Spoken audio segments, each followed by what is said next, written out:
All right, guys, I am here with our UFC Oliveira versus Bautista card predictions.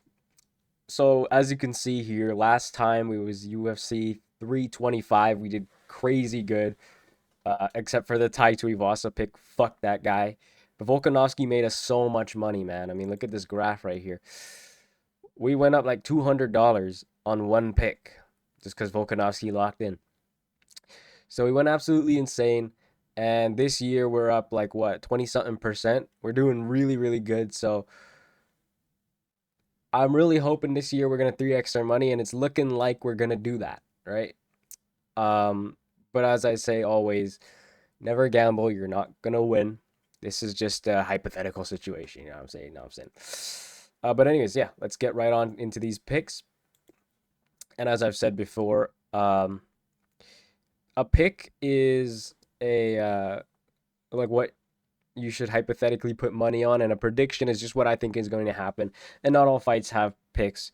I'm probably going to give a prediction for most fights. uh, but yeah, hold on. What the fuck is going on? Okay, yeah. But as I've said before in other videos, I've made a significant amount of money doing this.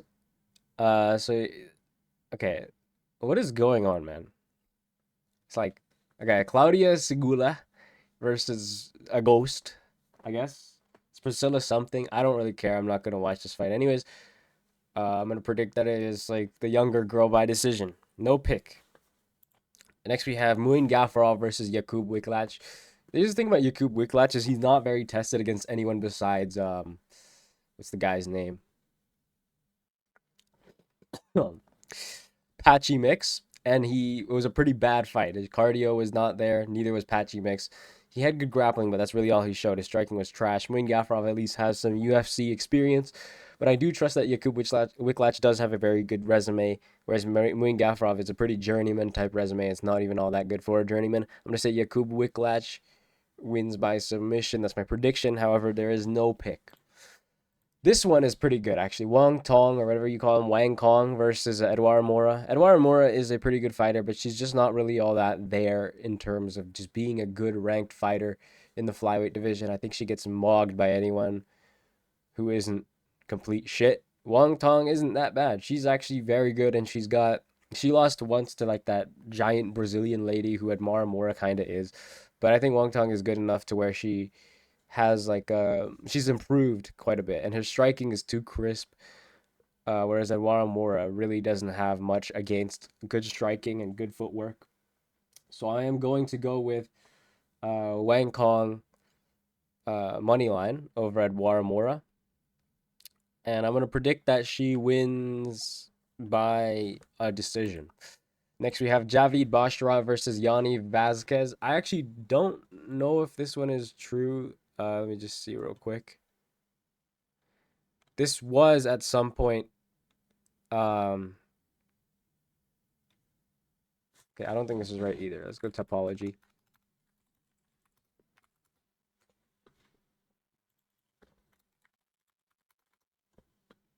Bautista versus Oliveira. Let's see.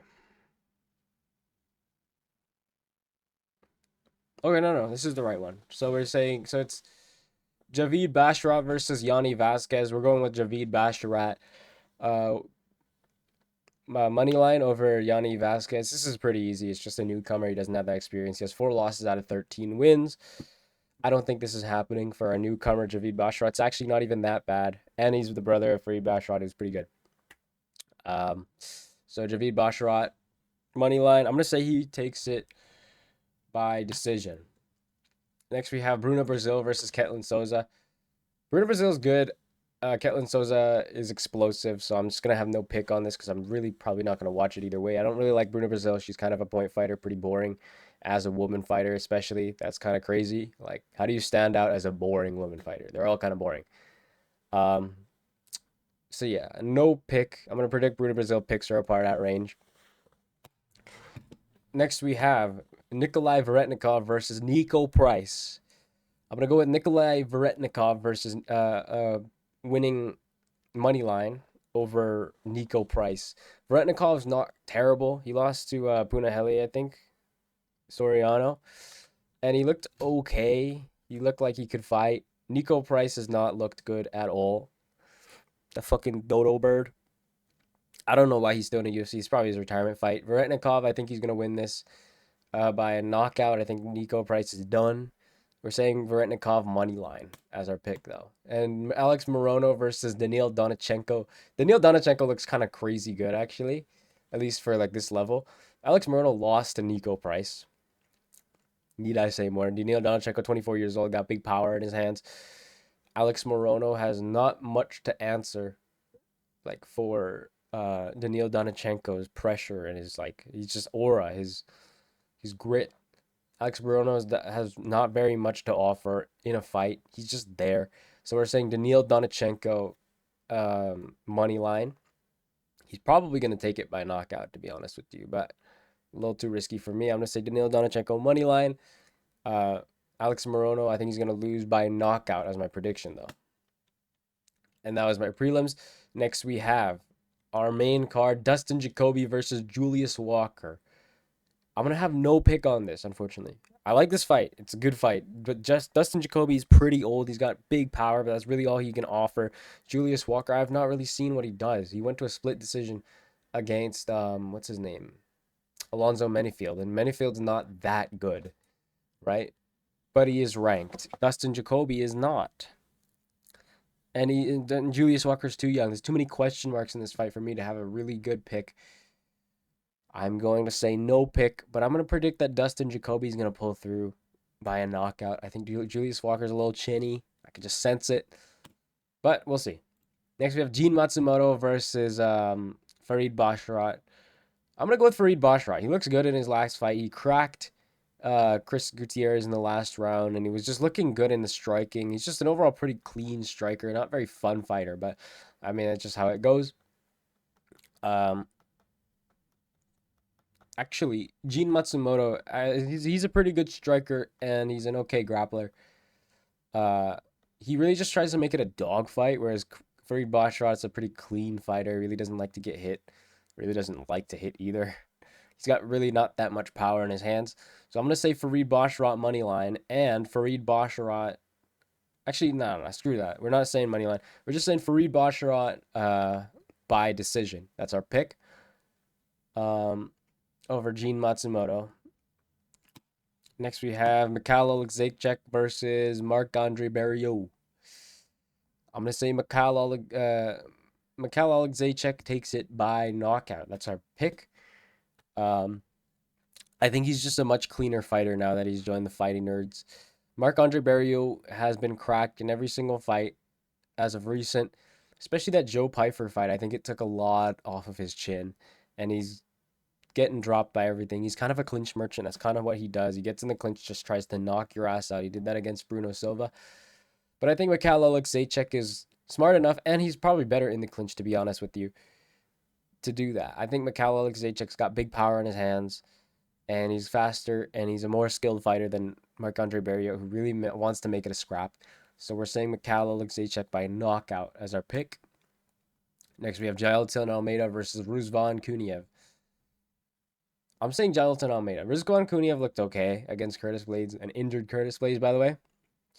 But Jailton Almeida is just a better fighter. He's the better grappler. He's the more athletic fighter. It's not a very hard pick. Unless the judges really don't like Jailton Almeida and he gets hit once and the control time means completely nothing, which has happened before.